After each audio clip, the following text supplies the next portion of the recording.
The moment Maria Talbot walked into the town of Redemption, New Mexico, in the spring of 1883, she carried the kind of weariness that no amount of sleep could cure. It was the weariness of a woman who had lived too hard, loved too carelessly, and survived when she had not always wanted to. She was 34 years old, and she felt every single one of those years like stones stacked in her chest. Her dark hair, once the kind of black that made men stop mid-sentence and forget what they were saying, was threaded now with a few early strands of silver that she no longer bothered to hide. Her face was angular and sun-browned, handsome rather than pretty, with fine lines at the corners of her eyes from years of squinting into desert light. She wore a plain gray dress that had seen too many washings, a pair of boots that had walked more miles than they were made for, and a canvas bag over one shoulder that held everything she owned in the world, which was not much: a change of clothes, a small tin of salve, a folded letter that she had stopped reading because every time she did, she thought about crying, and she had decided somewhere between Santa Fe and Redemption that she was done with crying for a good long while. A photograph of a small boy, 4 years old, with her same dark eyes, taken in a photographer's studio in Albuquerque 2 years before he died of scarlet fever. That was the stone that sat heaviest. She had come to Redemption because the letter, the one she had stopped reading, was from her cousin, Ada Prout, who ran a boarding house on the main street and had written that she could use the help, and that Maria was welcome to come, and that sometimes a new place was what a person needed. Ada was not a poet. She was a plain-speaking woman of 41 who baked excellent bread and ran a tight, clean house, and her letter had said nothing romantic or poetic about new beginnings.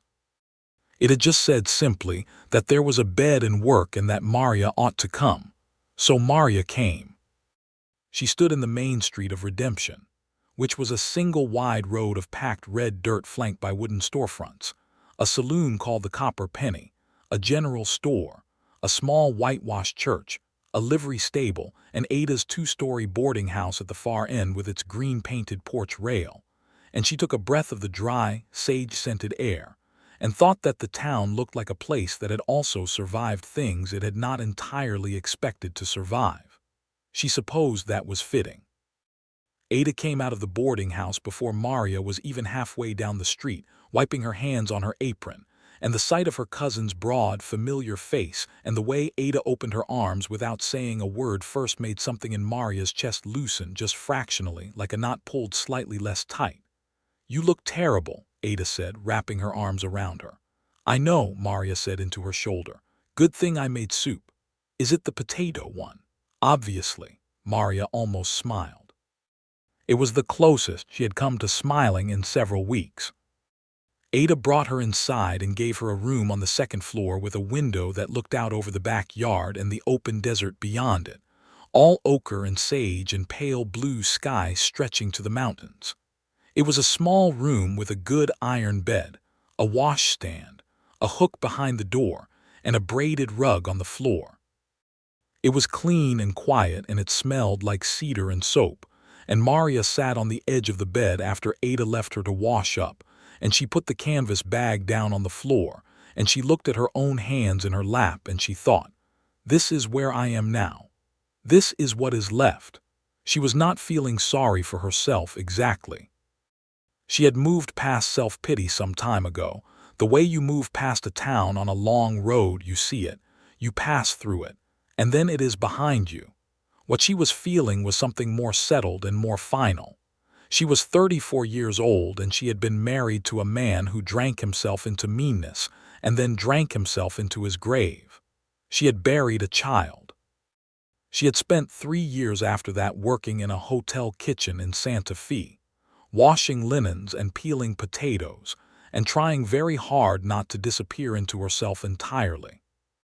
And she had come through all of it, still upright, still capable of putting one foot in front of the other, but she had come through it changed in the way that certain things get changed by fire, still structurally present, but altered at the grain. She had told Ada in one of her letters, near the end of the Santa Fe years, that she felt used up. That whatever she had been when she was young and unbroken, she was not that anymore. That she was past the age when a woman gets to be soft or hopeful or expectant.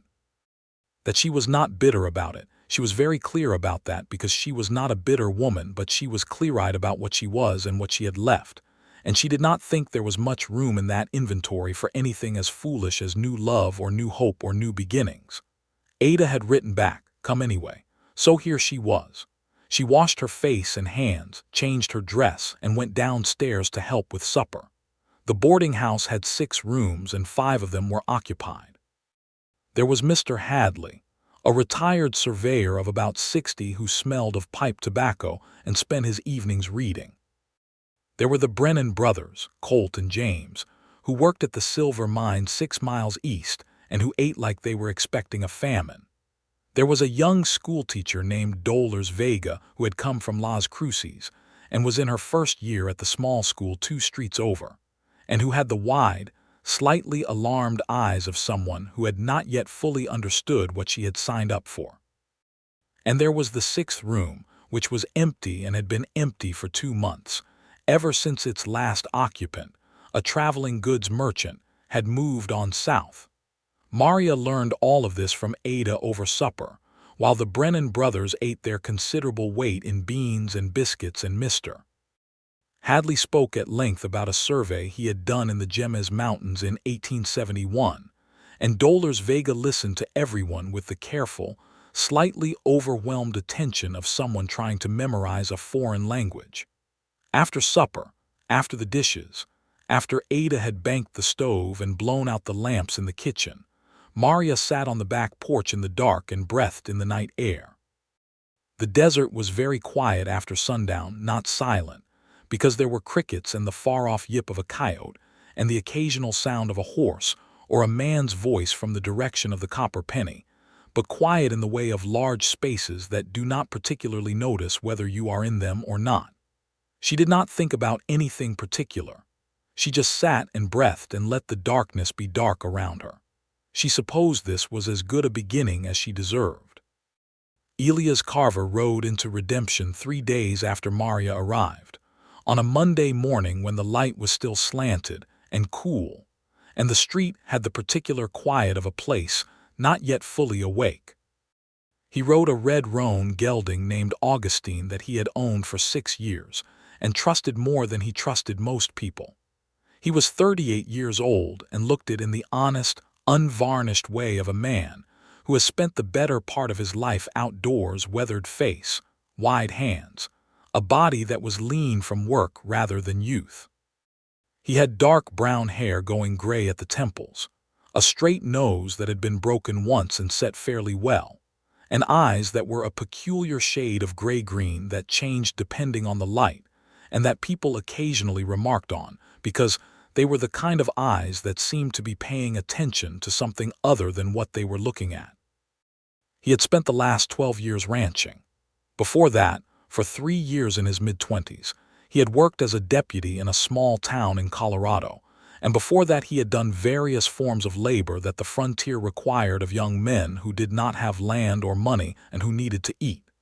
He had never been married, which at 38 in 1883 was considered either suspicious or sad depending on who you asked. He did not consider it either. He had come close twice, once with a woman named Clara who had gone back east when she realized that she truly, genuinely could not bear the West, and once with a woman named Ruth who had died of typhoid 3 months after he first told her he was in love with her. He had loved both of them in good faith and mourned them in different ways, and had decided somewhere in his early 30s that he was probably not the kind of man who was meant for the kind of love that ends in a church and a long life shared. He was wrong about this, but he did not know it yet. He had come to Redemption because he was in the process of buying a piece of land 8 miles north of town, 160 acres with a creek and good grass, and a stone house that needed work but had good bones, and he needed to sign papers at the land office and speak with a banker named Whitfield about a short-term loan to cover the last quarter of the purchase price. He had the money mostly. He had sold his stake in a ranching operation outside of Taos the previous fall and had been patient for the right piece of land. And when he had ridden out to see the Harmon place, that was what people called it, after the family that had homesteaded it 20 years ago and eventually moved on. He had known within 10 minutes of walking the creek bank that this was the land he wanted. He had not come to Redemption looking for anything else. He tethered Augustine at the rail in front of the general store and went inside to buy supplies, and then he went to the land office, and then he went to the bank, and Whitfield was not in. His assistant said he was expected back by noon. So Elias had 2 hours to fill, and he walked down the main street in the particular unhurried way of a man who is comfortable in his own company and not especially pressed. And he went into Ada's boarding house because the sign on the door said MEALS SCRVED, and he had not eaten since before sunup. Maria was the one who answered the door. She had been on her way to the kitchen with a stack of clean napkins, and she happened to be nearest the door when the knock came, and she opened it and found a tall man in a trail-dusty coat standing on the porch with his hat in his hand. And she looked at him with the efficient, assessing look of a woman who has worked in hospitality long enough to evaluate a guest in approximately 3 seconds. She saw, clean despite the trail dust, polite holding the hat, neither young nor old. Eyes that were some complicated shade between gray and green. A quality of stillness about him that was different from the stillness of men who are lazy. It was the stillness of men who are patient. She said, "We serve lunch at noon. It's 40 cents and includes whatever is on the stove." He said, "That sounds fine. I have a couple of hours to fill. Is there somewhere to sit in the meantime?" She considered. "Front parlor. There's a newspaper from last week if you want something to read." "Last week is recent enough for me." She let him in and pointed him to the front parlor, which had 2 armchairs and a settee and a shelf of books, and the newspaper in question folded on the side table, and she went on to the kitchen with her stack of napkins and did not think about the man with the gray-green eyes any further, because she was a practical woman and there was lunch to prepare. Ada was in the kitchen kneading bread dough with the focused, rhythmic intensity of someone who finds the process meditative, and she looked up when Maria came in and raised her eyebrows in the direction of the parlor. "Traveler," Maria said. "Staying for lunch." "Alone?" "Yes." Ada returned to her dough. "I heard the Harmon place sold," she said, in the casual tone she used when she was about to say something she considered interesting. "Man from up near Taos. Coming to sign papers today. I think I heard Whitfield mention it." Maria put the napkins in the drawer. "Is that so? Harmon place is good land, good water. Whoever bought it has got good sense." She began slicing the bread from yesterday's loaf for lunch and did not pursue the subject, and Ada let it drop, and the two of them worked in the kitchen in the comfortable silence of women who have known each other long enough to not need to fill every moment with words. Elias sat in the front parlor and read about the previous week's news, which included a piece about the Southern Pacific Railroad's continued expansion through New Mexico territory. A report on silver prices that he found moderately interesting given that he was about to own land in an area where silver had been found, and an account of a church social in Albuquerque that he found not interesting at all. He set the paper aside after a while and looked out the window at the street, where a dog was sleeping in the middle of the road, with the regal indifference of a dog who has decided that the world will simply have to go around it. He thought about the Harmon place. He thought about the creek, and the way the light had come through the cottonwood trees along the bank, that clear, particular quality of light filtered through new spring leaves.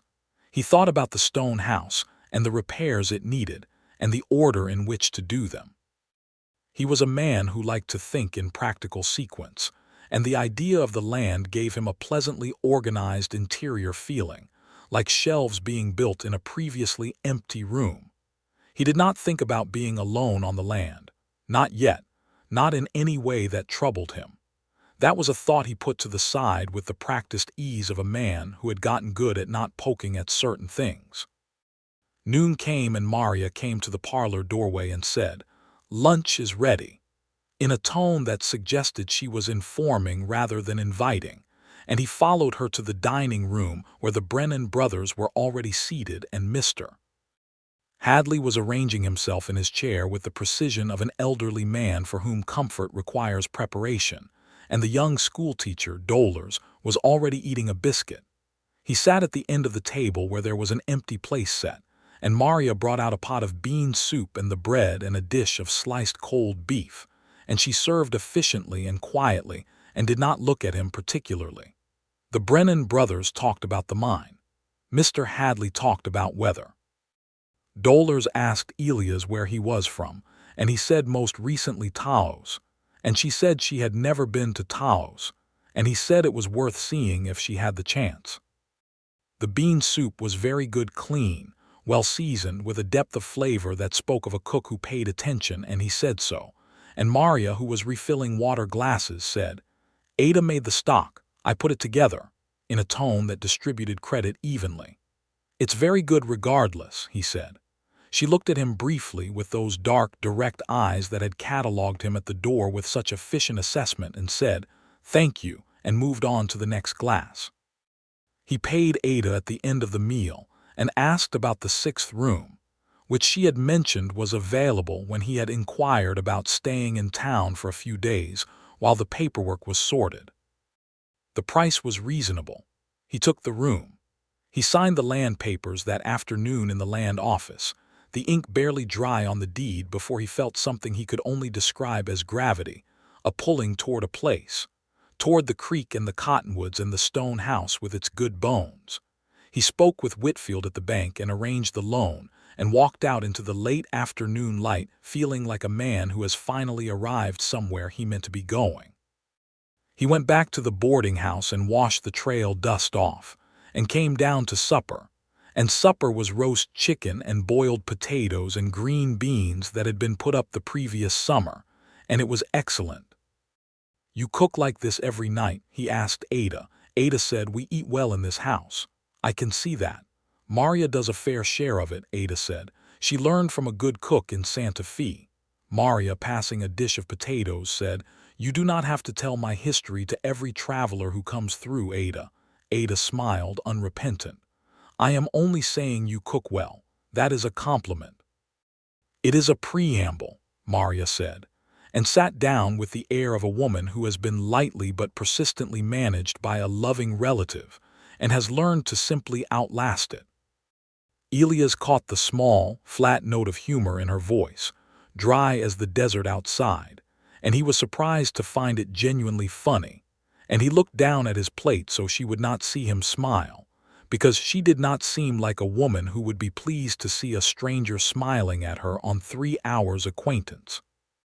Over the following days, in the way of people who inhabit the same house and eat at the same table, and occasionally cross paths in the hallway or on the porch, Elias and Maria accumulated small, unremarkable moments of proximity. He was in the kitchen before breakfast one morning when she was already up and making coffee, and she looked at him over her shoulder and said, without preamble, "Cups are in the left cupboard," and went back to her work, and he got himself a cup and drank his coffee standing by the window while she rolled biscuit dough, and neither of them spoke for a while, and it was not an uncomfortable silence. He came back from the land office one afternoon to find her on the back porch hanging sheets on the line, and he went to help with the other end of a sheet that was fighting with the wind, and she let him help without making a ceremony of either the help or the thanks, and they hung 3 sheets together without saying much, and when they were done she said, "I hear the Harmon place has been sold," and he said, "To me." And she looked at him with the direct, measuring look and said, "Good land," and he said, "Yes, it is," and she nodded once as though this confirmed something, and went inside with the empty basket. He told himself he was noticing her the way you notice anything that is well-made and quiet about being well-made. A good piece of furniture, a well-built fence, something that does its work without calling attention to the work. He told himself this and believed it for approximately 4 days, which was how long it took before he admitted to himself, sitting on the back porch one evening while she was somewhere inside, and the desert was going purple and orange in the sunset, that he was doing a great deal of thinking about her for a man who was allegedly just noticing her casually. There was something about the way she moved, efficiently, without waste, as though she had long ago sorted out what was necessary and dispensed with the rest. There was something about her voice, which was low and unhurried and said exactly what it meant. There was something about her eyes, which were dark and attentive, and had a quality of having seen a great deal and processed it honestly. He had known women who wore their wounds like decorations, performing them, making them the first and most legible thing about themselves. He had known women who hid them so completely that you only discovered them by accident, like stumbling over something in the dark. Maria Talbot was neither of these. She wore her weariness the way you wear a coat that has gotten worn through at the elbows. It was present, visible, functional, and it did not define her, but it also was not a secret. He found this profoundly, unexpectedly attractive. He did not act on it. He was not a man who acted precipitously on things. He kept his own counsel and continued to have his meals, and drink his coffee and speak when spoken to, and generally behave like a man who had business to attend to and a room at a boarding house and nothing more elaborate on his mind. But he watched. In the careful, unobtrusive way of a patient man, he watched. He was sitting on the front porch on a Thursday afternoon when he heard a sound from around the side of the house that was unexpected. Not a cry, exactly, more like a sharp intake of breath cut off deliberately. He put down the pencil he had been using to sketch out the repair priorities for the stone house and walked around the corner to find Maria standing by the rain barrel with a cut on her hand. She had slipped with a kitchen knife she had been rinsing off, from the look of it, holding it against her apron and staring at it with the expression of someone applying forcible calm to a situation. "Let me see," he said. "It is fine," she said. "It is bleeding fairly significantly for something fine." She looked at him, a fraction irritated, a fraction something else. Then she held out her hand. He took her hand in both of his and looked at the cut, which was on the pad of her palm below the thumb, clean but deep enough to be troublesome. Her hand was a working woman's hand, not delicate, not soft, capable and a little rough, and he held it with the matter-of-fact steadiness of someone who has tended to injuries before. "This needs binding," he said. "Do you have clean cloth in the house?" "I know where the bandaging is," she said. "I have been tending to my own cuts for 34 years. "I don't doubt that," he said. "I'm offering to help, which is different from doubting your capability." There was a pause. She looked at him again with that direct, assessing look, and something in her expression shifted, very slightly, like a door opened a crack.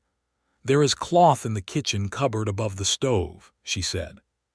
He wrapped her hand in the kitchen while she sat on the stool and held herself very straight, in the manner of a person who finds being cared for faintly embarrassing, and he worked carefully and did not draw it out, and when he was done, he did not make a performance of it or say anything that would require her to feel indebted. He just said, "That should hold for a few days. Keep it clean." She looked at the bandaged hand in her lap. "Thank you," she said, and then, after a moment, "Elias." It was the first time she had used his name. He had not asked her to, and he had not made anything of whether she would or wouldn't, but hearing her say it plain and direct, the way she did everything, he felt something in his chest shift like a stone moved in a creek bed, the water finding a new channel. "You're welcome, Maria," he said, and left her to her afternoon. The land paperwork was fully completed by the end of the week, but Elias stayed. He told himself it was practical. He needed supplies. The house needed materials. It made sense to be in town for a few more days while he organized what he needed for the repairs. He drew up lists. He spoke with the owner of the general store about lumber and nails. He was perfectly busy. He also sat across from Maria at supper every evening and drank coffee in the kitchen most mornings, and on Saturday afternoon sat on the front porch at the same time she did, and they spoke. It was not dramatic conversation. It was not the conversation of two people performing being interesting at each other, which Elias had always found exhausting. It was the conversation of two people who were simply present in the same space and occasionally said what was on their minds. She asked him about the Harmon place, what it needed, what he was planning, and he told her. And she listened with the focused attention she gave to everything, and asked questions that were practical and perceptive, about water and winter access and the structural nature of the repairs. And he found himself saying more than he had intended because her questions made the thinking itself more interesting. He asked her carefully something about Santa Fe, not about why she had left, but about what the work had been like, and she told him about the hotel kitchen and the rhythms of it and what you learned about people by feeding them, which was apparently quite a lot. And she said this with the dry, level humor that she deployed occasionally like a card revealed in a slow game. And he laughed, genuinely and without self-consciousness, and she looked faintly surprised. "You laugh like you mean it," she said. "Is that unusual?" she considered. "Some men laugh to fill space," she said. "You don't seem like you do much to fill space." "No," he said, "I don't much see the point." She was quiet a moment, looking out at the street. "I appreciate that," she said, with a simplicity that made it feel like more than a pleasantry. He stayed another week. On the 9th day of his stay at Ada's boarding house, a Sunday, there was a church social in the small whitewashed church at the other end of the main street, and Ada pressed everyone in the boarding house to come, including Maria, who said she was not particularly social. And Ada said that was fine because all you had to do was stand around and eat cake, and that was within most people's capacity for socialization. Maria came.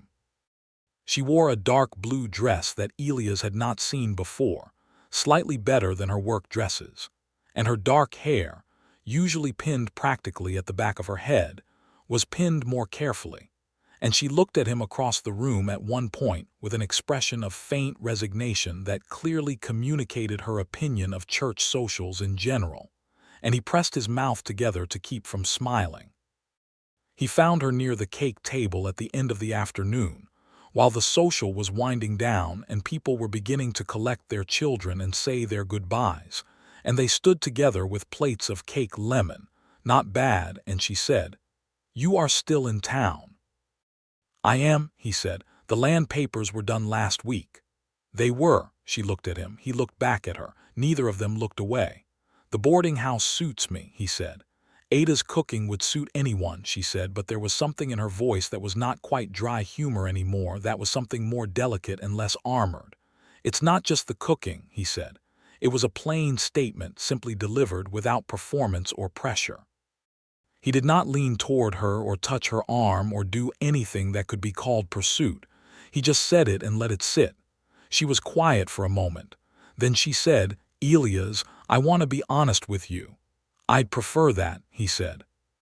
She looked at the cake on her plate, then back at him, with the direct eyes that never softened into something easier. "I am not the same woman I was 15 years ago. Whatever I was then, I am not that. I have been married to a man who was not good for me, and I have buried a child, and I have spent 3 years doing the kind of work that reminds you every day how small and tired you can get. I am not bitter about any of it. But I am not young, and I am not unbroken, and I am not the kind of woman who has a great deal of softness left. I am used up in ways that do not always show on the surface."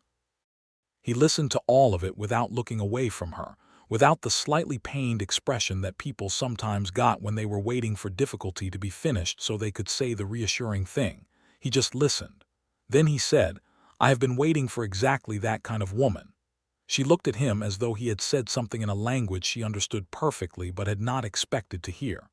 "That is either very honest or very foolish," she said after a moment. "Possibly both," he said. "But it is true."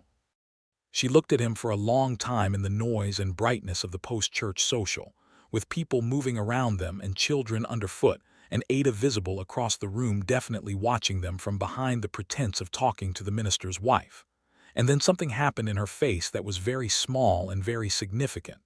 The way a long-held breath is released, not with drama, but with something that is almost indistinguishable from relief. "I don't know what to do with that," she said. You don't have to do anything with it today, he said. She looked at her cake plate. I am going to think about it, she said. Take all the time you need, he said, and meant it absolutely. Ada said nothing to Maria about any of it until they were home and washing the social dishes, and then Ada said very casually, Elias Carver seems like a man of some quality. Stop, Maria said. Ada handed her a wet dish to dry. I am merely observing. You are merely matchmaking, and you are not even bothering to be subtle about it. Subtle has never been efficient, Ada said, and Maria dried the dish and did not say anything else. But she was not entirely successful at keeping her expression entirely neutral, and Ada, who had known her since childhood, noticed and wisely said nothing more. Maria thought about what Elias had said for 3 days. She thought about it in the kitchen while she was peeling vegetables, and while she was kneading bread dough that Ada had started her on as therapeutic work. Since, Ada said, bread dough benefited from being worked by someone with something on their mind. She thought about it at night in her small, clean room with the window that looked out over the desert, lying in the iron bed with the darkness soft around her and the distant sound of the night. She thought about it on the back porch in the mornings when the light was still new and the air still cool. She thought about the last time she had let herself be known by someone.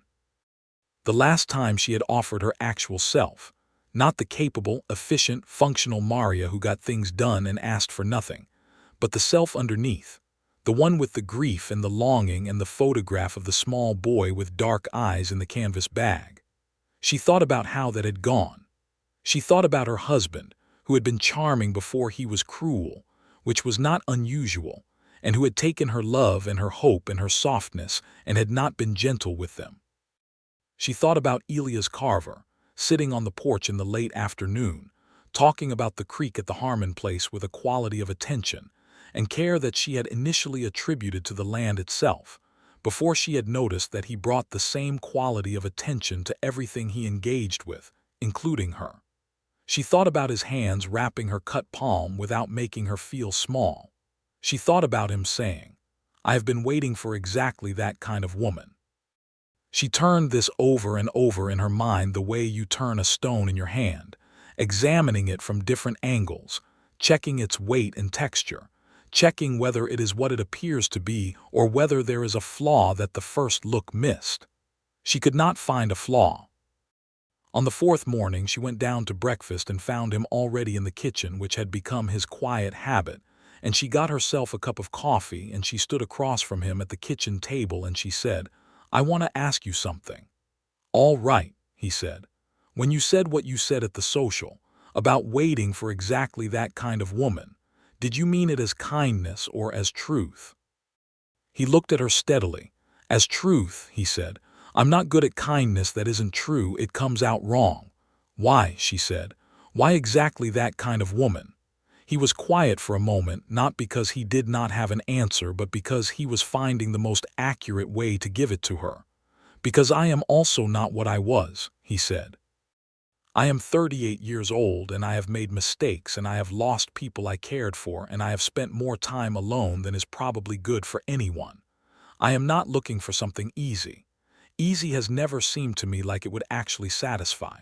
I am looking for something real, and real is what you are. You are exactly, plainly, unperformedly real. And that is rarer than anything easy. She looked at him for a very long time. I have a son who died, she said very quietly. He was 4 years old. His name was Samuel. He is not something I can set aside or move past. He is a permanent part of what I am. I know, Elias said, and then I would not ask you to set aside a single part of what you are. The silence that followed this was the kind of silence that has texture and weight and temperature, the kind that is not empty but full. Then Maria said, would you like to ride out to the Harmon place tomorrow? I would like to see the land. And Elias said, yes, and nothing more, because nothing more was necessary. Ada lent Maria a horse, a steady bay mare named Copper, and they rode out together in the morning light, taking the north road out of Redemption through land that was already warming towards summer, the scrubby desert grasses pale gold, the sage luminous in the early sun, hawks turning lazily high overhead in the dome of sky. They rode mostly in easy quiet, with occasional conversation. She asked about the route. He told her about the first time he had come out this way, when the Harmon place was still just a description on a piece of paper, and he had ridden out on a cold March morning not knowing whether the land would be worth it. He told her how he had come over the low rise to the north and seen the creek, and the way the light came through the cottonwoods, and the stone house sitting in the lee of the hill, and how he had known. "How did you know?" she asked. "The way you know when something is right," he said. "Not with noise, quietly, like something settles." She was quiet on the back of the bay mare, her posture easy and upright, her dark hair catching the light. She was not a showy rider, but she was a competent one, and she sat the horse the way she did everything functionally, without flourish. The Harmon place was everything he had said. The creek ran clear and cold, fed by snowmelt from the mountains, lined with cottonwoods that were leafed out now in spring, their leaves silver green and trembling slightly in the small breeze that came down the valley. The land opened on either side, grass, good grass, pale green fading to gold at the edges, enough for cattle and horses, enough for a kitchen garden, enough for a life. The stone house sat on a slight rise above the creek, maybe 100 yards from the water. It was built in the territorial style, low and solid, with thick adobe-plastered walls and a pitched roof that had held up better than the door frame, which had warped, and 2 windows on the south face that were missing glass but framed views of the valley that took the breath. Inside, it was dusty and empty, with a large main room and 2 smaller rooms off the back, and a hearth built from the same local stone as the walls, substantial and well-constructed. Maria walked through it slowly, touching the walls, looking at the fireplace, standing at the frameless windows and looking out at the creek valley. "It has good bones," she said, which was what he had thought, and he was glad she saw it. "What would you do first?" she asked. "Door frame, windows, roof where it's soft on the east side," he said immediately, because he had thought about this in the order of what was structurally necessary. "Then the floor, which needs relaying in 2 places. Then the kitchen, I'll build one on there to the east side where the light is good in the morning." She looked at him. "You've thought about this a great deal." "I have," he said. "Do you think about it alone?" she asked. And then, very carefully, "Or do you think about someone being here with you?" He looked at her in the dusty, empty room with the light coming in through the frameless windows and the sound of the creek just audible from the valley below. "For a long time," he said, "I thought about it alone, because that was the honest version." He paused. "More recently, I have been thinking about it differently." She looked at him with those direct, dark eyes that never asked for things to be made softer than they were. "More recently," she said. "When did that start?" "About 10 days ago," he said. "When a woman opened a boarding house door and told me that lunch was at noon, and her tone suggested it was a fact rather than an opinion." The dry note of humor came into her eyes, the one he had been watching for, the one that meant she was genuinely amused rather than politely so, and it transformed her face, and he thought, there she is. There is the woman underneath the function and the weariness, still there, still whole. "That is not a particularly romantic beginning," she said. "No," he agreed.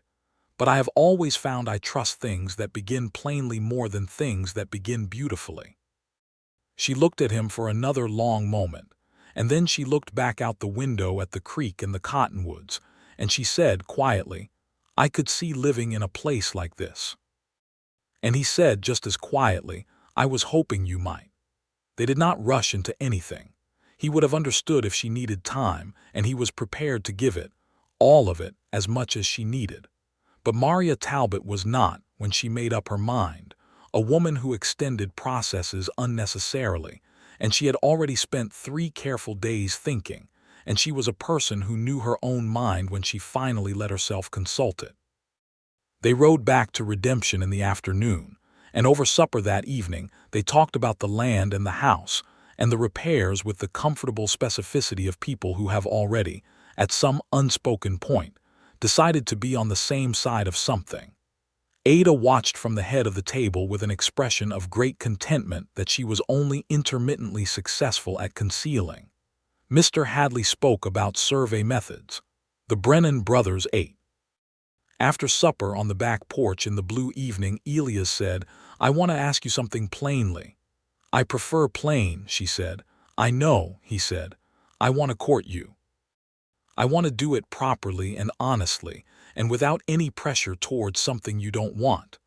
I want to know you better, and I want you to know me better, and I want to see what this becomes, if you're willing."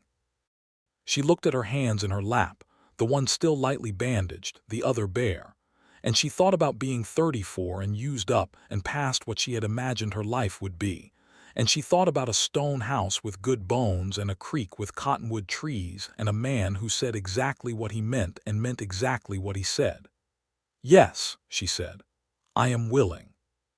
He extended his hand, not reaching for her, not pulling her toward him, just opening his hand between them on the bench, and she looked at it for a moment, and then she placed her hand in his, and his fingers closed around hers, carefully and warm, and they sat in the evening dark with the desert breathing around them, and the first full, real, unhurried quiet of two people who have found something worth being still for. The days that followed had the quality of something carefully unwrapped slowly, with attention, without tearing. He rode out to the Harmon place most mornings to begin the repairs, and she often rode with him when her work at the boarding house allowed it, and she was not the kind of woman who watched from a decorative distance. She helped. She learned what needed doing, and she did it with the practical efficiency she brought to everything, and he found himself working alongside her with a sense of partnership that he had not expected to feel so quickly or so naturally. They learned each other. He learned that she had grown up in Texas, in a small town east of San Antonio, in a family that was large and poor and not unkind. That she had married at 22 because it had seemed like the right next thing to do, and because Thomas Talbot had been charming in the way that certain men are charming, and because she had been young enough to believe that charming was the same as good. He learned that the marriage had been difficult from the second year, and hard from the fourth, and that by the time she buried Thomas, when she was 29, she had been frightened and grief-stricken and relieved in approximately equal parts, and that she had never told anyone about the relief before. She told him without drama. She told him the way you tell someone a fact about yourself that is true and complex, and that you have stopped trying to explain away into something simpler. He did not say, "You shouldn't feel that." He said, "That makes complete sense," and she looked at him as though he had handed her something she had been carrying alone for a long time and was tired of the weight of. She learned that he had grown up in Missouri, that his father had been a farmer, that he had come west at 23 because the farm would go to his eldest brother, and the frontier had seemed like a possible answer to the question of what a second son with no inheritance was supposed to do with his life. She learned about the deputy years and the ranching years and the two women he had lost in different ways, and he told her about Ruth simply and without evasion, because Ruth deserved to be spoken of as she had been loved genuinely, lost genuinely, and because Maria was a woman who would understand that loving someone in the past was not a competition or a debt. She did understand. She told him about Samuel more than she had told anyone. She told him about what kind of boy he had been, serious like her, but with a sudden, wild laugh when something struck him as truly funny, which had always surprised her, that laugh coming out of a solemn little face. She told him about the scarlet fever and how fast it had moved, and how she had sat by him through 3 nights before he died, and how for a long time afterward the world had looked flat to her, like a drawing of a world rather than the world itself. She told him this, and he listened completely, and when she was done he said, "He sounds like he was very much himself," and she said, "He was." From the very beginning he was entirely himself, and she found, to her own surprise, that she was crying, quietly and without drama, the way she did everything, and he put his arm around her without making a ceremony of it, and she let herself lean against him, which was itself a kind of milestone for Maria Talbot, who had been holding herself upright by sheer determination for 5 years. She cried for a little while, and then she stopped and sat up straight again and wiped her face with her sleeve. And he handed her his handkerchief, which she took, and she said, "I don't do this often," and he said, "I know. That's why it matters when you do." She looked at him and said, "You are surprisingly good at this." "At what?" "At being present without making it about being present," she said. "Most people, when you cry, they start managing you, telling you things will be all right, you just stay." "Where would I go?" he said simply, and she looked at him and then looked away because the directness of that simplicity undid her a little. She was falling in love with him. She knew it with the same quiet, non-dramatic certainty with which she recognized most truths about herself. It did not feel like the love she had known before, the unexamined, hoping for the best love of a 22-year-old marrying a charming man. It felt different. It felt like something chosen deliberately by a person who had learned, the hard way, what choosing feels like and what its consequences can be, and who was choosing anyway with open eyes. It frightened her a little. Not him, he did not frighten her, but the act of wanting, the act of hoping. She had been so good at not doing either of those things. She had made something functional and sustainable out of the absence of wanting. And now here it was again, wanting, tapping at the door of her chest like an inconvenient return. She let it in. The repairs on the Harmon place moved forward steadily through May and into June. Elias hired a man from town, a carpenter named Ruiz who was originally from Albuquerque, and had the precise, confident quality of someone who had been excellent at their trade for many years. And together, they replaced the door frame and installed glass in the windows, and repaired the roof, and relaid the floor in the two places where the boards had rotted. Maria came out on most of her free afternoons, and painted the window frames and swept out the accumulated years of dust, and helped Ruiz's wife, who had come to help with some of the finishing work, with the plaster on the interior walls, which they smoothed and whitewashed until the rooms glowed. The kitchen addition was framed and roofed in June, built on the east side as Elias had planned, with a window over the spot where the work table would go that looked out at the mountains in the morning light. And when Maria stood at that window for the first time and looked at the view, she said nothing for a moment and then said, "This was planned." And he said, "I knew you liked morning light," and she turned and looked at him and did not say anything. But what crossed her face was so unguarded and so clear that he did not need her to say anything. On a warm evening in late June, sitting on the porch of the stone house that was becoming a home, watching the sun go down behind the western ridge in an arrangement of orange and deep purple that the desert specialized in as though showing off, Elias said, "I want to ask you something." "You said that before," she said, "on Ada's porch." "This is a different question." She looked at him. "I want to marry you," he said.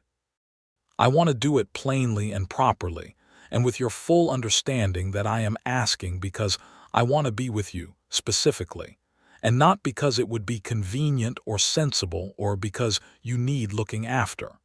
You clearly don't need looking after.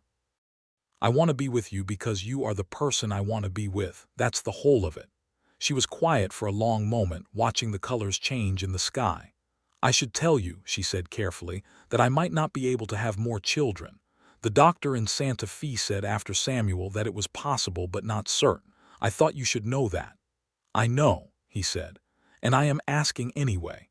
The answer I want has nothing to do with children and everything to do with you." She turned and looked at him fully in the last light of the evening. "I have been telling myself for years that I was past the kind of life that had things like this in it," she said. "New love, new home. I had sorted myself into the category of a person who has had their portion of those things." "And," he said, "and I was wrong," she said very simply. "Yes, Elias, yes." He took both her hands in his, and she looked at her hands in his, and then she looked up at his face, and he kissed her carefully and directly, the way he did everything. And she kissed him back with all the deliberateness of a woman who has thought about something for weeks and has made her decision with her whole self. They were married in the small whitewashed church in Redemption on a Saturday in August of 1883, in the presence of Ada Prout, who wept with unabashed satisfaction, and Mr.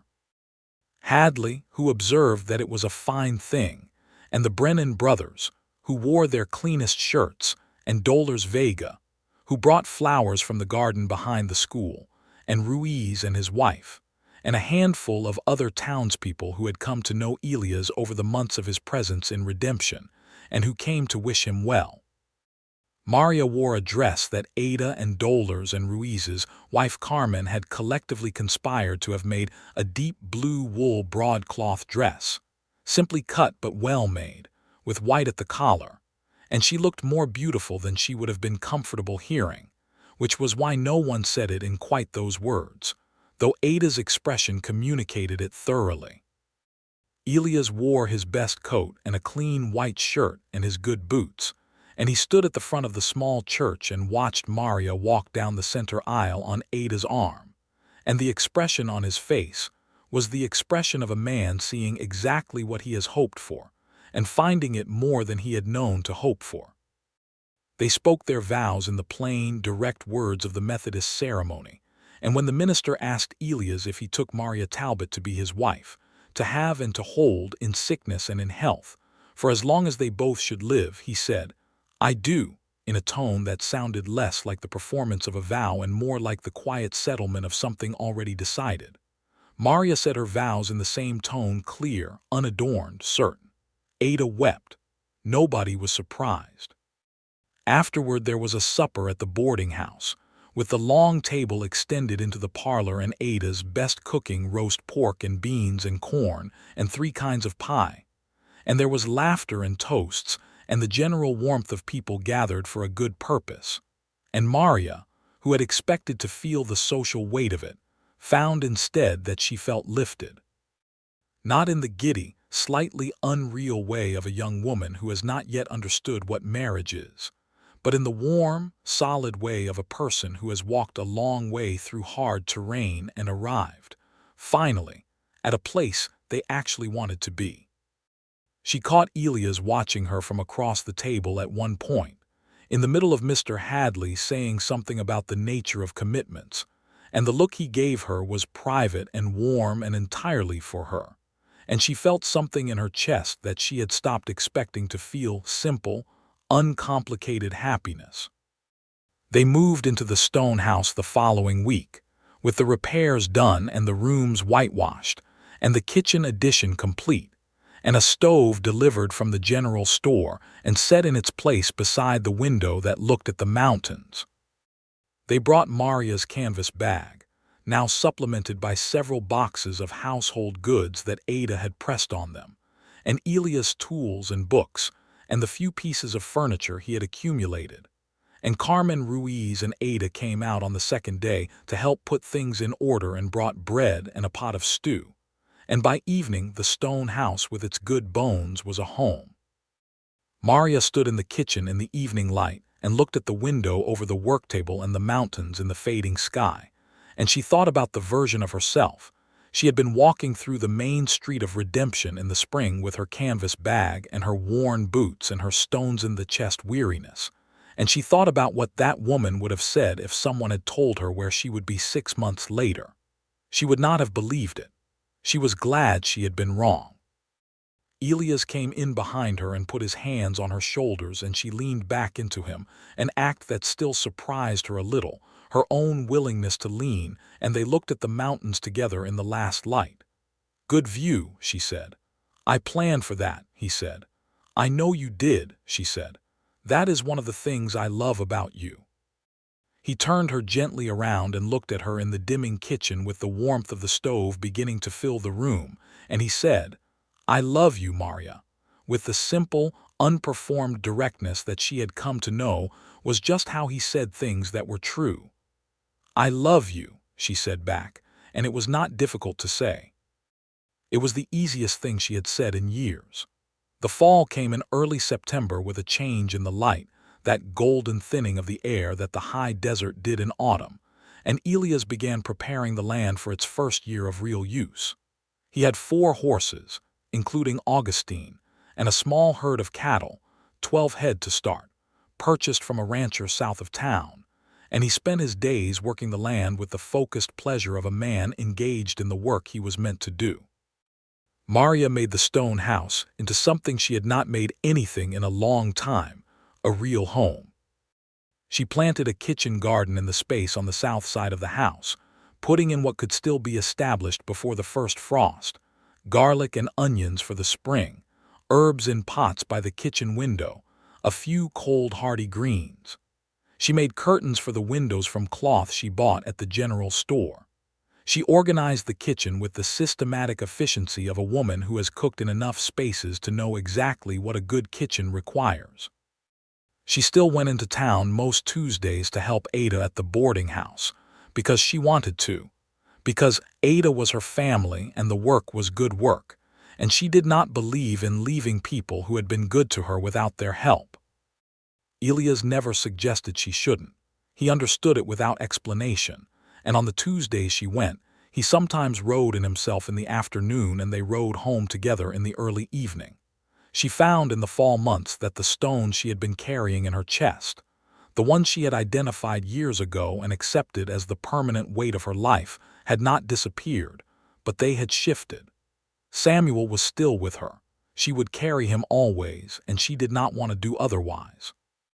But the grief had become something she could hold rather than something that held her, and the difference was immense. She kept his photograph on the small shelf in the bedroom that Elias had built for her. A shelf just wide enough for a few things, at just the right height, built without her asking, but after he had noticed her moving the photograph from one uncertain surface to another. When she had found it, she had stood in front of it for a long moment and then found Elias in the yard and hugged him with a directness and force that surprised him, because she was not generally a person who initiated physical affection with force, and he held her and said nothing because he understood that the shelf was not just a shelf. In November, Maria discovered she was pregnant. She sat with the knowledge for 2 full days before she told Elias, because she needed to hold it herself first, to turn it over, to feel all the dimensions of it, the joy and the terror and the grief-adjacent tenderness of thinking about Samuel, and then about this new life and the complicated intersection of those two feelings. She had thought, when the doctor in Santa Fe said the words possible but not certain, that she had made a kind of peace with the not certain. She had thought she had set it down.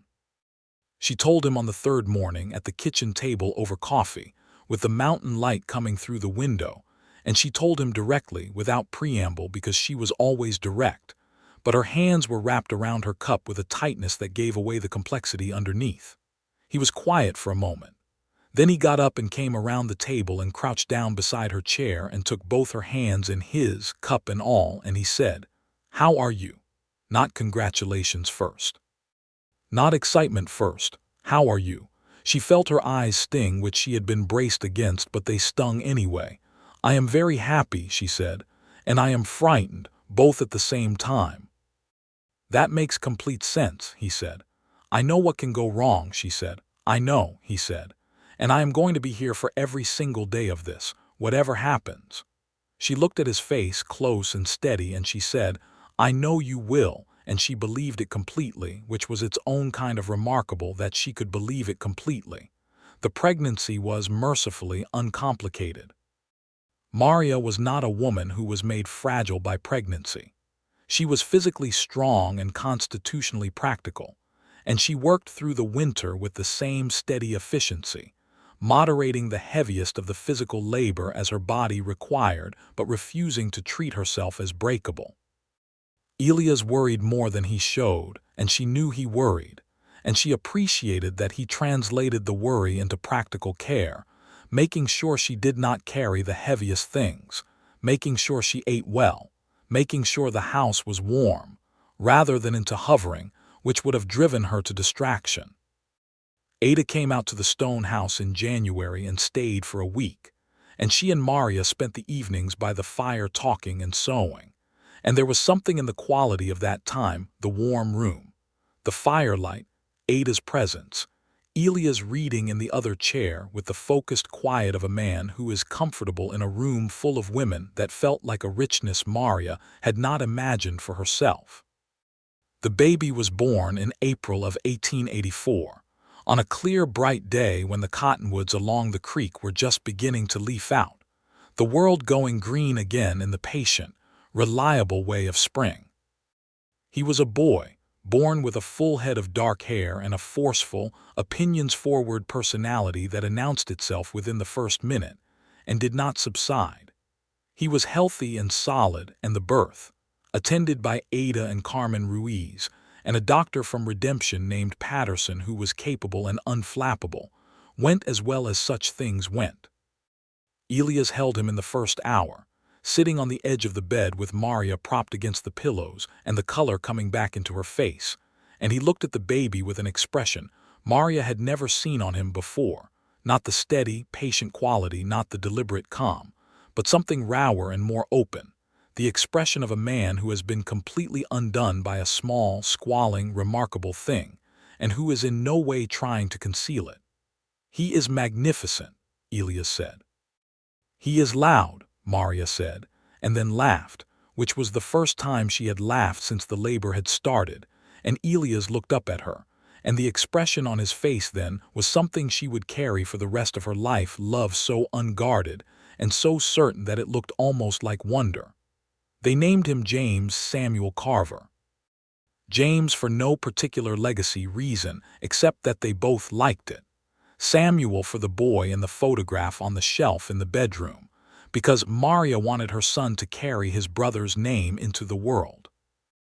Elias had suggested it without her asking, and she had said yes immediately, and the simplicity of that exchange, the fact that no explanation had been needed, had told her something she already knew about the man she had married.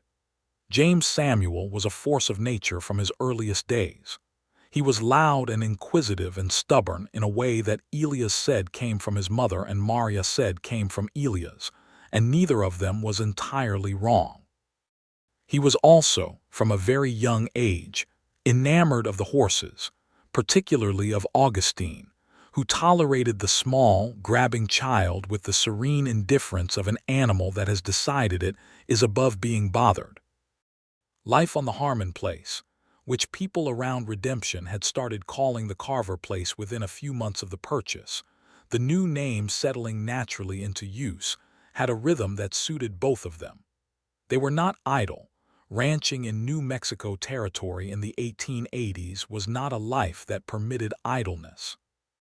There was always work: the cattle, the horses, the garden, the house, the endless maintenance of a frontier property, the seasonal demands of branding and driving, and preparing for winter. They worked hard and they worked alongside each other, and the partnership of it was real and sustaining. But there was also the quality of their life together that was not work: the evenings by the fire, the mornings at the kitchen table with the mountain light coming in, the conversations that moved through the practical and into the personal with the ease of two people who have stopped requiring distance from each other. There were the walks to the creek in the summer evenings when the cottonwoods made their silver sound in the breeze and the water ran gold in the low sun. There were the nights when the desert stars were so present and so numerous that lying on your back outside felt like being held in the middle of something vast and specifically alive. Maria felt in this life something she had thought was gone from her. Not the naive, untested hope of youth. She did not want that back and would not have trusted it if she could have had it. Something better, something clear-eyed and chosen and built from real materials. She felt, in the plainest and most accurate way she knew how to name it, happy. This was not a small thing. She did not treat it as a small thing. In the summer of 1885, when James was 14 months old and alternating between tottering around the yard on unsteady legs and demanding to be carried, Maria learned she was pregnant again. This time she told Elias the same evening without the 2-day holding period because she had less fear this time, or rather the fear was present but it was smaller relative to the rest of what she felt, which was warm and good and certain. "Again," Elias said, and his smile was the particular smile he had that was quiet but completely present. "Again," she said. "Are you happy?" he asked. "Very," she said. "Are you?" "Completely," he said, and reached across the table and took her hand. The second baby was a girl, born in February of 1886, and she came into the world with the same dark hair as her brother and her mother, and with a quality of utter serenity that seemed to have arrived fully formed, as though she had taken one look at the situation and decided it was satisfactory. She was a calm, watchful baby who observed everything with her mother's direct, assessing eyes, and Elias looked at her in the first moments and said, "She has your eyes exactly." And Maria looked at this small, calm, watchful person who had been made from both of them and felt a fullness in her chest that she had no adequate words for. They named her Clara, not after Elias' Clara from years before, because Maria had asked about the name first and he had told her about Clara, and she had decided that the name could mean something new now, could be their daughter's own, unencumbered, and Clara Carver grew up to be exactly the kind of child the first moments had suggested. Thoughtful, perceptive, unhurried, and possessed of a quiet certainty that got her what she wanted more effectively than any amount of noise. James adored her once he got past the initial affront of her arrival. He was 23 months old when she was born, and his initial response was to observe her with deep suspicion, as though she might be a trap. Within a month, he had appointed himself her primary protector and advocate, a role he would maintain, with considerable enthusiasm, for the rest of his life. Ada Prout came out to the Carver place as often as she came. She was 61 now, and had sold the boarding house the previous year to a couple from Colorado, retaining only the right to her own room for as long as she wanted it, which was a testament to the negotiating capacity of a woman who had run a boarding house for 20 years. She came on holidays and on occasional Sundays, and she sat at the kitchen table and held whatever baby was in current supply and talked to Maria and drank the excellent coffee that Maria made and looked at the life her cousin had built with the deep satisfaction of someone who has watched a good thing come to be. One Sunday afternoon in the fall of 1886, when James was 2.5 and Clara was 8 months old, and Elias was outside mending a section of fence that needed attention and Ada was holding Clara in the front room while Maria made coffee in the kitchen, Ada said, in the direct way of old women who have earned the right to say what they see, "You are happy, Maria." "I am," Maria said without hesitation. "I want you to know that I can see it," Ada said. "It's not a small thing. I can see how different you are from the woman who walked down the main street of Redemption with that canvas bag. And I want you to know that seeing it has made me very glad, because you deserve it. You always deserved it, even when you had yourself convinced you didn't." Maria turned from the stove and looked at Ada, holding Clara with the practiced ease of a woman who has always been fundamentally a carer, and she thought about the woman on the main street of Redemption in the spring of 1883, with the stones in her chest and the canvas bag and the worn boots, who had believed so completely that she was past the kind of life that held things like this. "I had myself very well convinced," she said. "You did," Ada said. "But then a man walked into my boarding house for lunch and you told him it was 40 cents and noon and he didn't leave." "He stayed," Maria said. "He stayed," Ada agreed. Elias came in from the fence work as the light was going golden, stomping the dust off his boots on the porch step, and he came into the kitchen and washed his hands and picked up James, who had been following him like a shadow for most of the day. And James said something that was mostly vowels and partially the word horse, and Elias said, "Tomorrow, yes," and James looked satisfied. He caught Maria's eye over James's head and gave her the quiet smile, the private one, and she felt it land in her chest the way it always did, cleanly and warmly, and with the unmistakable quality of something real. The years moved, as years do, with a particular combination of slowness in individual days and great speed in retrospect. The cattle herd grew. The land improved, each year more settled, the garden more established, the house more fully itself. They hired a young man named Tomás Gutierrez in 1887 to help with the growing operation, and he turned out to be both a competent rancher and a gentle, good-humored presence around the children, who treated him as an honorary older brother within approximately 2 weeks of his arrival. Maria kept her hands in everything. The kitchen, the garden, the cattle records that she kept with meticulous, organized precision that Elias teased her about and utterly relied on. The occasional trips to town to help Ada, who was now fully retired from the boarding house but still made bread with the frequency of someone who has decided the world needs more of it. She was a full participant in the life they had made, not an adjunct to someone else's life, and she knew the difference and was grateful for it. She turned 40 in 1889, and Elias organized a supper at the stone house that had become the Carver place, that was the kind of gathering that a place with warm firelight and a big kitchen table, and the smell of good food can hold without effort. Ada and several of the friends they had accumulated in the years of their life in the region, Ruiz and Carmen, Dolores Vega, who was now the school principal, and had long since stopped looking alarmed by the West. Tomás and his young wife Rosa, who had come from Las Cruces the previous year, and the 2 children, James and Clara, who had been allowed to stay up late in honor of the occasion, and who took full advantage of this concession. Maria sat at the head of her own table with her husband on one side and Ada on the other, and her children's voices threading through the conversation of friends, and she thought, with the particular quality of thought that comes when you are fully inside a moment you want to remember. This is mine. I made this, not from what I was when I was young and untouched, but from what I became when the hard things happened and I was still standing. She looked at Elias, who was in conversation with Ruiz about some question of fencing that she had heard variations of approximately 40 times and which never diminished in interest to either of them.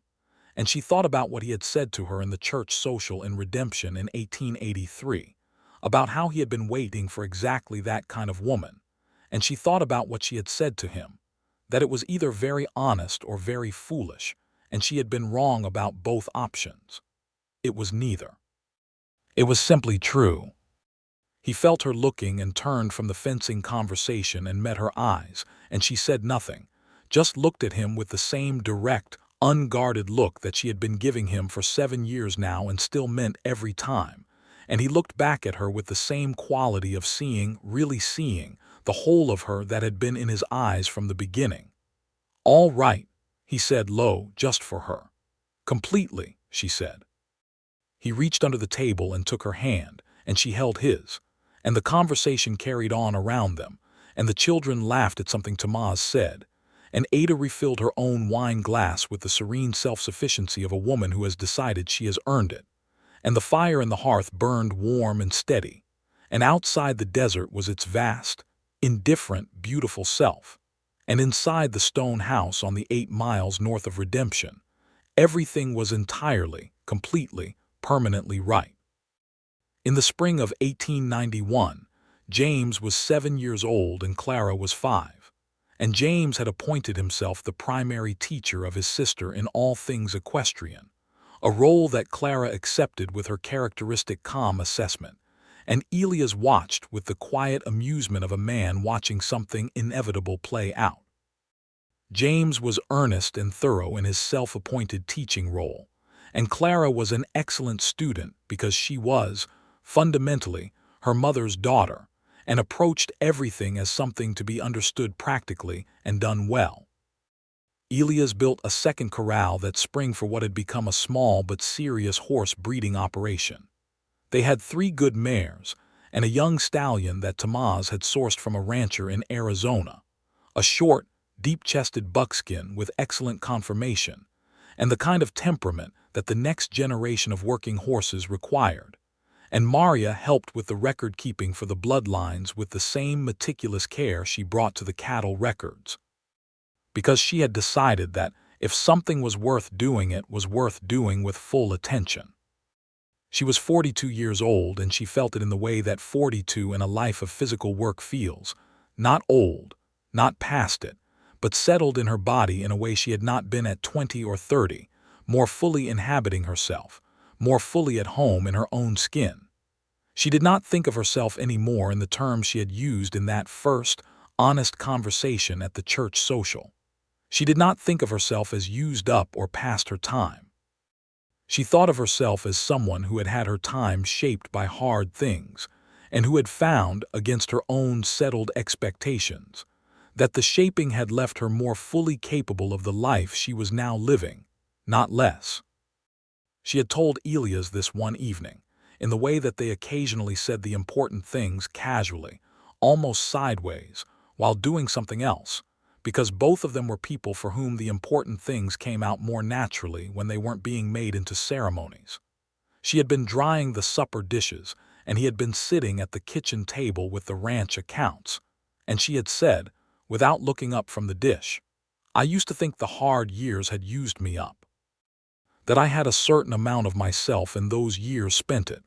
And now," he had said, "and now I think they were the making of me," she said. "The version of me that is here now in this house, with you and the children. I don't think she could have gotten here without all of it." He had been quiet for a moment, and then he had said, "I think that's the most honest thing I have ever heard anyone say." She had put down the dish and turned around, and he had gotten up from the table and come to her, and they had stood in the kitchen in the lamplit evening, and held each other with the particular warmth and solidity of people who have stood in the same spot many times before, and intend to stand there many more times still. Tomás and Rosa had their first child in the summer of 1891, a boy they named Eduardo, who arrived with a considerable amount of noise and good health, and Maria helped at the birth and sat with Rosa in the days after, and helped in the way that women in small communities help each other, because she knew what it was to be a woman with a new baby and a husband who was capable but not always certain what to do. And because Rosa was young and far from her own mother, and needed the kind of steady, practical presence that Maria had long since learned to provide.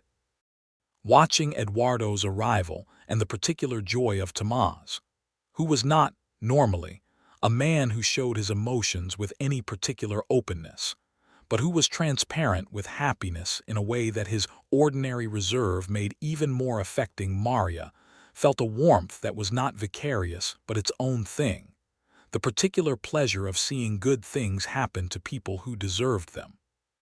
She told Elias that night that she was glad they had hired Tomás, which was technically a practical observation but was also something more, and he said, "So am I." And they both understood that what they were talking about was not just ranch labor. The summer of 1892 was dry and hot, as New Mexico Territory summers sometimes were, and the creek ran lower than usual, and the cattle required more attention to the water situation, and there was a great deal of work in the management of the land that summer. Elias was out with Tomás most days, and Maria ran the domestic and record-keeping operations with the efficiency that had become her established domain. And the children, now 8 and 6, were old enough to be genuinely useful in small ways and were expected to be. James was 8 and intensely himself, serious and earnest and deeply interested in horses, and in the mechanics of everything, always wanting to know how things worked, always asking questions that required real answers rather than dismissals. Clara was 6 and had her mother's quality of watching the world carefully before acting, combined with a gentleness that was her own, not inherited but spontaneously produced, and she was particularly devoted to the kitchen garden, which she tended with a seriousness that amused Elias and delighted Maria. On a hot August evening, after a day of hard work and the heat finally breaking a little with a late afternoon thunderstorm that had moved through quickly, leaving the air washed and cool, Maria and Elias sat on the front porch of the stone house in the blue dusk, and James and Clara were inside getting ready for bed under the nominal supervision of each other, which meant there was a moderate amount of argument and scuffling audible through the open window. Maria said, "They are going to be all right, aren't they?" "Yes," Elias said without hesitation. "I don't mean just tonight," she said. "I know," he said. "Yes, they are going to be all right." She looked at the mountains in the last light, familiar by now as a face you have known for years, known in all their moods and colors and weather. "I think about what I told you at Ada's social," she said, "about being used up. I think about that woman and I think she wasn't wrong about what had happened to her, but she was wrong about what it meant." "She was," Elias agreed. "You weren't wrong," she said, "when you said what you said." "I was not guessing," he said. "I knew what I was saying." She turned and looked at him in the evening light, this man who had been patient and plain and present for 9 years, who had built her a shelf for a photograph without being asked, and planned a kitchen window for the morning light, and held her cut hand, and sat next to her on a bench in the dark and opened his hand between them without reaching. "I know you were not guessing," she said. "That's what I'm saying." He looked at her with the gray-green eyes that still, after 9 years, had that quality of paying attention to something other than what they were looking at, or rather, precisely what they were looking at, which was her, all of her, still and always. "I love you," he said. "Marya, every year more than the last." She reached out and took his hand the way she had taken it that first night on Ada's porch, deliberately, with both eyes open, choosing it completely. "Every year more than the last," she said back, and meant it down to the bone. Inside, the argument between James and Clara reached some kind of resolution. There was a sudden silence followed by laughter. James's particular sudden wild laugh that she had always thought was his own, until one day she had heard it and recognized it as Samuel's. That same quality of surprise and delight, passed forward through some invisible inheritance of the spirit. She held this recognition in her chest, warm and bittersweet, the way you hold something precious that also aches. She did not say this to Elias, not tonight. She had told him about it before, the first time she had noticed it, and he had listened and understood, and the understanding was there between them, available whenever she needed it. Tonight she just held it herself privately for a moment, and then let it be part of the whole Samuel, and James and Clara and Elias and the stone house, and the creek and the cottonwoods, and Ada and all the Tuesdays, and the kitchen window and the mountain light, and the dry desert air that smelled of sage and the vast sky going dark overhead with its overwhelming stars. Her whole life, assembled from wreckage and made into something whole. She was 43 years old, and she had never been more fully, completely, entirely herself.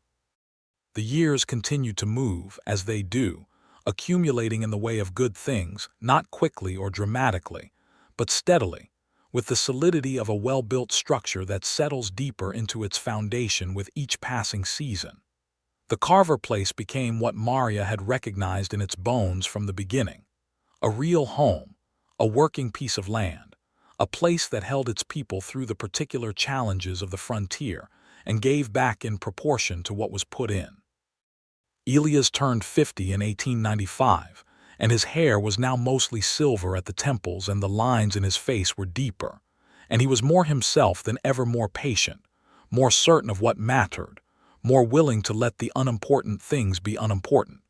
He was not a man who aged ungracefully because he had never relied on youth for his fundamental qualities, which were the same at 50 as they had been at 38.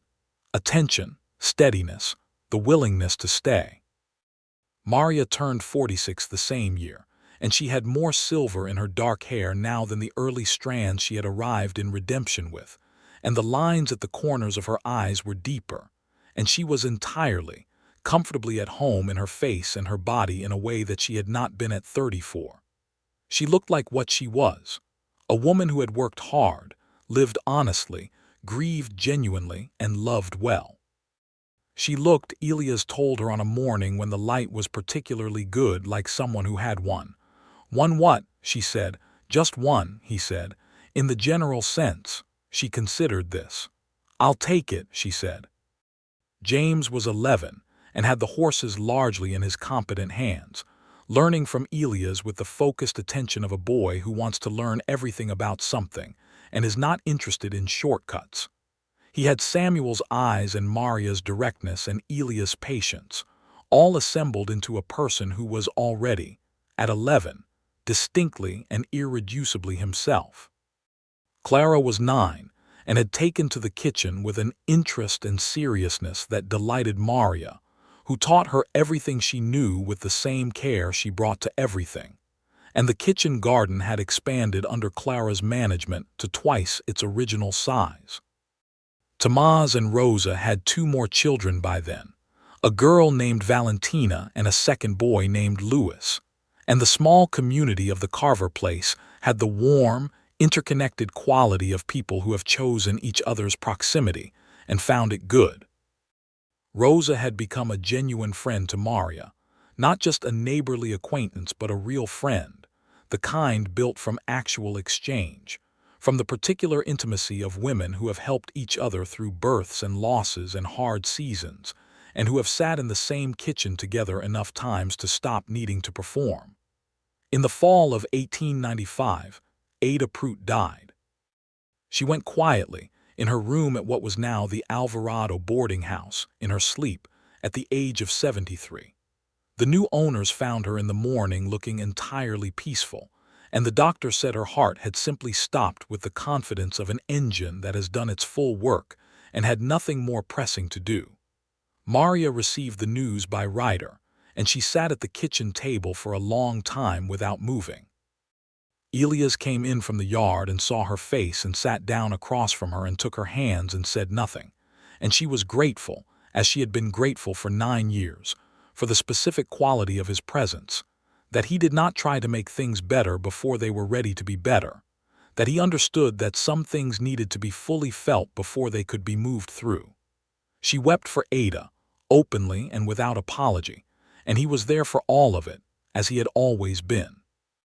They buried Ada in the Redemption Cemetery on a clear fall morning with the whole of the town in attendance, because Ada Prout had fed and housed half the town at various points, and had been present for 2 decades of weddings and funerals and everything in between, and the minister said everything that was true about her, and Maria put flowers from her kitchen garden on the grave, the last of the fall herbs, dried already and fragrant still, and stood at the grave with her husband's hand in hers, and thought about potato soup, and the particular warmth of arms opened without words.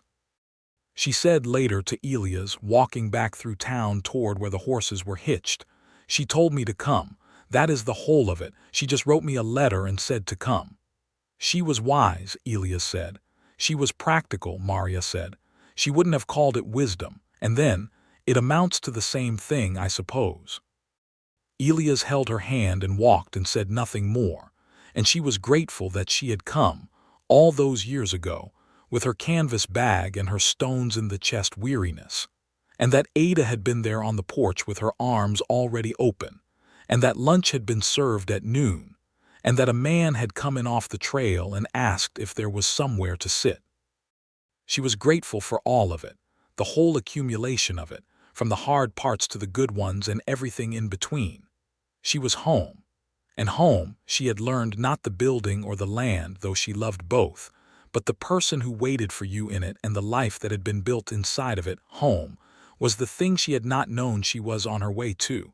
All those years she had been walking with her head down through hard terrain. Home was exactly where she had arrived. James Carver was 12 years old when he first rode Augustine alone, with Elias watching from the fence and Maria watching from the kitchen window.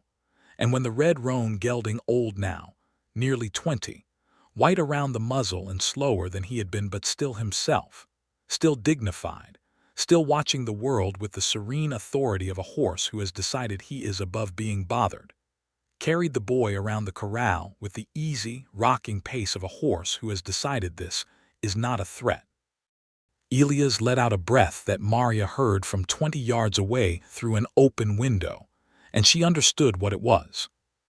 She went to the door and called out, "He is fine, Elias," and he turned from the fence with the expression that he occasionally had, when something moved him beyond his usual steadiness, open, slightly undone, grateful, and she smiled at him, and he smiled back, and James, who was too young to understand exactly what was passing between his parents but was old enough to know it was something good, called out from Augustine's back, "Are you both watching?" And both of them said, "Yes," and he looked satisfied and kept riding. That evening, after the children were in bed, Maria and Elias sat in the front room with the fire going and the lamp lit, and he said, "I have been thinking about building on the east side, another room. For when they are older," she said, understanding immediately, "they cannot share forever.